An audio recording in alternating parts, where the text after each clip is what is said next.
So, jetzt auf der beliebtesten Schweizer Arbeitgeber. Wer ist es? Ihr könnt es vielleicht euch vorstellen. Zweifelchips ist der beliebteste Arbeitgeber. Ja, die gibt es eben noch gratis Massagen.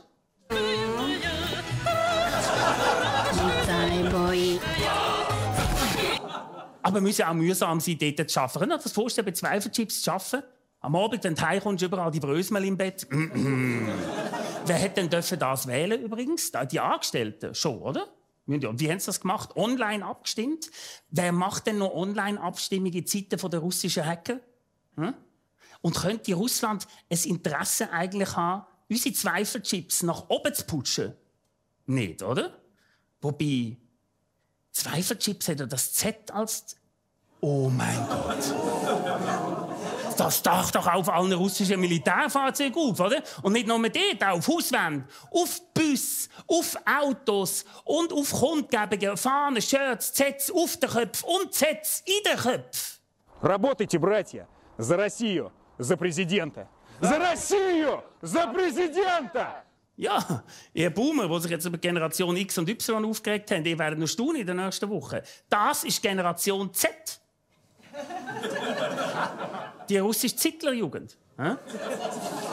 Aber was bedeutet das Z und die anderen Buchstaben auf diesen Fahrzeugen genau? Da ist ja sehr viel spekuliert worden. So viel für aufgemalte Buchstaben interessiert hat sich die Welt nicht mehr seit der Jacke von der Melania Trump. Und so hat zum Beispiel geheißen, die Zeichen sind gar keine Buchstaben, sondern sie stehen eigentlich für Nummern.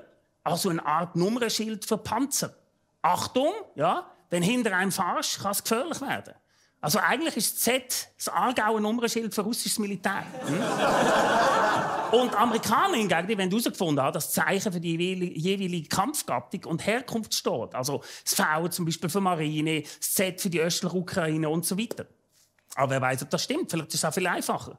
Vielleicht stehen ja wirklich P, N und V wirklich nur für Paprika, Natur und Vinegar. Vielleicht sind ja draussen nur auf der Durchfahrt zu uns, ja, und stehen in ein paar Tagen vor der Zweifelchips-Fabrik in Spreitenbach. Weil auch draussen wissen, Zweifel ist ganz sicher ein besserer Arbeitgeber als der Putin. Aber mit Symbol tut sich die Schweiz ja grundsätzlich schwer. Denken nur mal an das Symbol, ja. Oder an das Symbol da. Oder auch der Genderstern natürlich. Aber das ist harmlos. Tragischer wird es bei Hakenkreuz, SS-Rune, Hitlergrüße und anderen Kennzeichen aus der rechtsnationalen Szene. Diskussionen um Nazisymbolik ist aktueller denn je in der Schweiz. Weil ja, an jeder Massnahme gegen Demo machen die Schwurbler schneller und häufiger einen Nazi-Vergleich, als sich gegenseitig mit Corona anzustecken.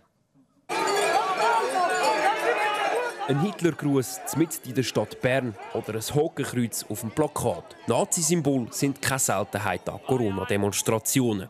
Ja, und ich weiss, was man jetzt wieder sagt, da kann man natürlich wieder argumentieren, nein, das ist kein Hitlergruß, nein. Das ist die einzige Begrüßung ohne Kontakt und wo auch gerade der Mindestabstand gemessen wird, 1,50 Meter. Ja? Nein, das ist doch keine Nazi-Flagge da unten in meinem Keller. Nein, das ist die Reichskriegsflagge du weißt vom Reich. Trotzdem, von was es ist. Ja, und ich habe die zur Ehre vom Kapitän Langsdorff. Wisst ihr, wer der Kapitän in die Fahne gefüllt, nachdem er dem Hitler den Befehl verweigert hat? Und 2000, das ist seine Opposition zum Hitlerregime. Die Fahne, das ist für mich das Entscheidende. Genau. Ja, genau. Bla bla bla. Verharmlosung von Nazi-Verbrechen vom Feinsten. Und das noch mit Unterstützung aus dem Bundesrat. Habt ihr das vielleicht mitbekommen? Mitte-Nationalrätin Marianne Binder hat das Verbot von Nazi-Symbolen im öffentlichen Raum gefordert.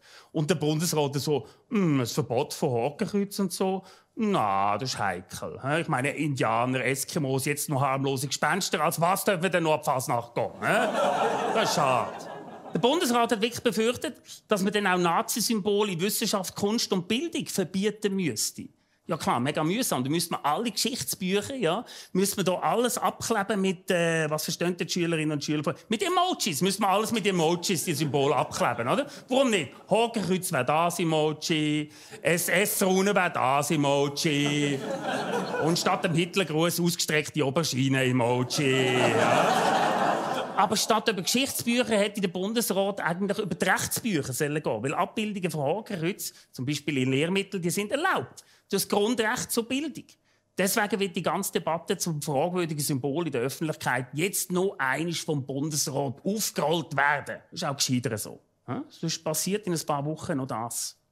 Und das wäre nicht schön. Aber klar, in dieser Frage gibt es ganz viele juristische Graubereiche. Also Graubereich, Braunbereich eigentlich eher.